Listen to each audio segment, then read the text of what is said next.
동석과 광숙이 사귄다는 말을 들은 독수리 형제들은 모두 놀랍고 당황스러워 믿을 수 없다는 표정들을 짓고 있는데요. 유독 화가 나 있는 흥수가 장수영이 떠난 지 얼마나 되었다고 벌써 다른 남자를 만나냐고 하자 광숙은 미안하다는 말과 함께 울음을 터뜨리고 집 밖으로 뛰쳐나갑니다. 마침 그 모습을 보게 된 동석은 광숙을 안쓰럽게 바라보다가 광숙의 손을 잡고 시동생들이 모여있는 집 안으로 당당하게 걸어 들어갑니다. 제가 광숙 씨한테 전해줄 게 있어서 집 앞에 왔다가 이런 상황을 알게 되어서 늦은 시간 실례인 줄 알면서도 이렇게 불쑥 들어오게 됐습니다. 제가 이 일의 당사자이기도 하고 또 한 번은 어차피 광숙 씨 시동생분들과 대면을 해야 하는 일이기도 하니까 이왕 이렇게 된 거 지금 이 자리에서 정식으로 말씀을 좀 드리고 싶은데 다들 어떠세요? 동석이 이렇게 말하자 천수가 주변을 정리하고자 말을 이어나갑니다. 일단은 다들 앉읍시다. 앉아서 차분하게 대화를 하는 게 좋겠어요. 자자 다들 앉아봐. 천수가 손짓을 하자 동생들과 술도가 식구들은 하나, 둘 자리에 앉기 시작합니다. 동석도 광숙을 데리고 자리에 앉습니다. 모두 자리에 앉아 분위기가 조금은 차분해지자 동석이 입을 열었습니다.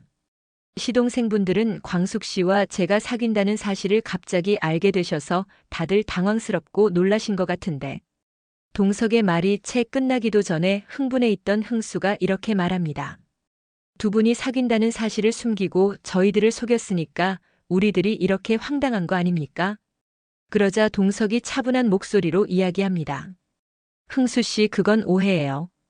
우리가 죄를 지은 것도 아닌데 왜 숨기고 여러분을 속입니까? 다만 광숙 씨를 좋아하는 제 마음을 그동안 광숙 씨도 받아들이지 못해서 많이 고민하고 힘들어하다가 근래에 제 마음을 받아주게 되었고 그 사실을 제일 먼저 시동생들께 알리려고 자리를 마련한 걸로 아는데 갑자기 일이 생겨서 무산되었다고 들었습니다. 그래서 결국 어머니께 먼저 알리게 되었고 오늘 처음으로 함께 식사를 하게 된 겁니다. 결코 시동생분들을 속이려고 한 게 아니에요. 광숙 씨가 시동생들과 가족들을 얼마나 사랑하고 소중하게 생각하는지 여러분들도 아실 거라 생각해요. 그래서 더욱 더 조심스럽고 신중하게 알리려고 했던 거고요.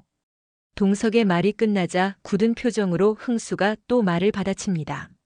아니, 아무리 그래도 그렇지 장수영이 그렇게 떠난 지 얼마나 됐다고 벌써 다른 남자를 만나요, 형수님. 너무하신 거 아니에요? 장수영을 사랑하긴 한 거예요? 형수님 말씀 좀 해보세요. 그러자 광숙이 훌쩍거리며 대답합니다.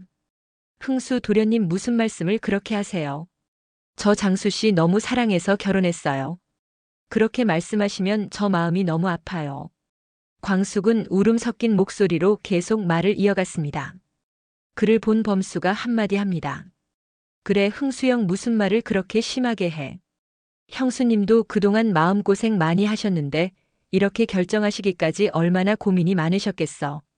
그러자 동석이 또 입을 열었습니다. 제가 생각하기엔 사별한 제 아내도 그렇고 장수 씨도 그렇고 저희 둘의 앞날이 행복하기를 바랄 거라 생각합니다. 그래서 광숙 씨랑 함께 납골당에 가서 제 아내와 장수 씨에게 서로 인사도 하고 일방적이기는 하지만 허락도 받고 왔습니다. 그러자 또 흥수가 화를 냅니다. 그건 진짜 너무 일방적인 거 아니에요? 장수영이 두 분이 사귀는 걸 찬성할지 안 할지 어떻게 알아요? 장수영은 아직 싫을 수도 있잖아요. 아무튼 이건 아니라고 생각해요. 흥수가 자리를 박차고 일어서더니 방문을 쾅 닫고 들어가 버립니다. 순간 모두들 어쩔 줄을 모르고 서로를 쳐다보기만 합니다. 그때 천수가 말합니다. 흥수가 형수님을 유독 따랐고 평소에도 누나처럼 너무 좋아했는데 갑자기 회장님께서 등장하시니까 아마 많이 서운해서 그러는 것 같아요. 오늘은 너무 늦었으니까 이만 다들 일어나시죠. 결국 그렇게 한바탕의 소동은 일단락이 되었습니다. 광숙은 동석을 배웅하러 밖으로 나옵니다. 아직도 눈물이 차 있는 광숙의 눈을 부드럽게 어루만져주며 동석이 말합니다. 그만 울어요. 흥수 씨가 아마 광숙 씨를 너무 소중한 가족으로 생각해서 뺏기기 싫어서 저러는 걸 거예요. 나는 흥수 씨 마음도 이해가 가요. 광숙 씨 너무 속상해하지 말아요. 앞으로 다 잘 될 거예요. 내가 다 알아서 할게요. 광숙 씨는 아무 걱정 말고 울지도 말고 동석이 꿈꾸면서 푹 자기만 하면 돼요. 알았죠? 동석은 광숙을 달래고 차에 오릅니다. 한편 흥분을 가라앉히지 못하고 먼저 방으로 들어간 흥수에게 강수가 말을 겁니다. 흥수 형 괜찮아? 마음 좀 가라앉혔어? 형 마음도 이해가 가는데 솔직히 형수님 너무 고생만 하셨고 쉽게 결정하신 것도 아닐 것 같은데 우리가 이해해드려야 하는 거 아닐까? 그러자 흥수가 슬픈 표정으로 대답합니다. 나도 알아. 형수님 결혼한 지 얼마 안 돼서 장수영 그렇게 보내고 얼마나 힘들었을지, 또 술도가 일로 고생하신 것도. 근데 우리를 속였다는 생각에 자꾸 배신감이 들어. 내가 형수님 얼마나 좋아했는데. 장수영 그렇게 가고 마음 붙일 곳 없는 나한테는 형수님이 형의 빈자리까지 채워주는 친누나 같은 존재였다고. 그런데 갑자기 형수님한테 다른 남자가 생겼다는 게 믿기지가 않아. 아니, 믿고 싶지가 않아. 흥수는 오늘 일어난 일이 사실이 아니기를 바라는 표정이었습니다. 다음 날 아침 흥수는 옷을 차려입고 집을 나설 준비를 합니다. 이를 본 공주실이 흥수에게 말합니다. 흥수 사돈 아침부터 어딜 가려고 이렇게 빼입었어? 아, 네, 저 어디 다녀올 때가 있어서요.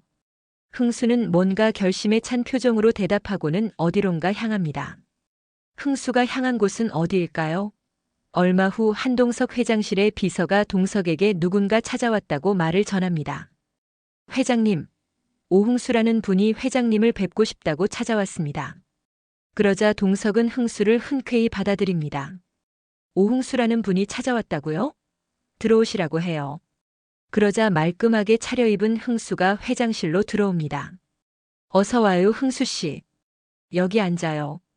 굳은 표정의 흥수와는 달리 동석은 여유롭게 미소 띤 얼굴로 흥수를 자리로 안내합니다.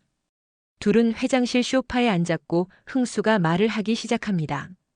회장님, 어제는 제가 너무 흥분해서 말도 심하게 한 것 같고 죄송했습니다. 아니, 뭐 그럴 수 있다고 생각해요. 나도 흥수 씨 마음이 아예 이해가 안 가는 건 아니니까요. 그러자 흥수가 말을 이어갑니다. 근데요, 회장님, 아무리 생각해봐도 이건 아닌 것 같아요. 그러자 동석이 의문에 찬 눈으로 흥수에게 물어봅니다. 뭐가요? 그러자 흥수가 대답합니다. 제가 듣기로는 천수영이랑 술자리도 제안하시고 같은 부대 출신이라고 형 동생으로 지내자고 하시고 강수에게 취직 자리도 알아봐 주시고 범수에게는 호텔 사회이사 자리도 제안하시고 저에게는 호텔 직원들 간식으로 샌드위치 단체 주문도 하시고 알고 보면 이거 다 형수님 좋아하는 마음 때문에 일부러 저희 형제들에게 접근하신 거 아니에요? 너무 속보이는 짓 아니냐고요. 흥수 씨, 내가 천수 씨한테 형동생 하자고 한 건 내가 형제가 없고 천수 씨처럼 좋은 사람이 내 동생이면 좋겠다 싶어서 그렇게 한 거고 강수 씨랑 범수 씨는 둘 다 능력이 뛰어나서 그 능력에 맞게 자리를 제안한 것 뿐이고요. 샌드위치도 우리 직원들 간식이 필요한데 마침 흥수 씨네 샌드위치가 맛있고 재료도 신선하다고 하니까 이왕이면 내가 아는 사람에게 납품을 받으면 좋겠다 싶어서 그렇게 한 거예요. 물론 광숙 씨에 대한 내 마음이 조금도 없었다고 하면 거짓말이겠죠. 하지만 나는 흥수 씨가 생각하는 것처럼 그렇게 의도적으로 나쁜 마음으로 접근한 건 절대 아니에요. 그냥 순수하게 독수리 술도가 형제분들과 친해지고 싶어서 그리고 장수 씨 대신 조금이나마 형 노릇을 하고 싶은 마음에 그렇게 한 거예요. 그러자 흥수는 마음에 들지 않는다는 표정으로 대꾸를 합니다. 그러니까 왜 회장님이 우리 형제들에게 형 노릇을 하냐고요. 회장님이 그렇게 부를 이용해서 우리 형제들에게 도움을 주면 우리 형수님은 착해서 어쩔 수 없이 회장님의 마음을 받아들일 수밖에 없는 거 아니냐고요. 저는 이런 도움 받고 싶지 않습니다.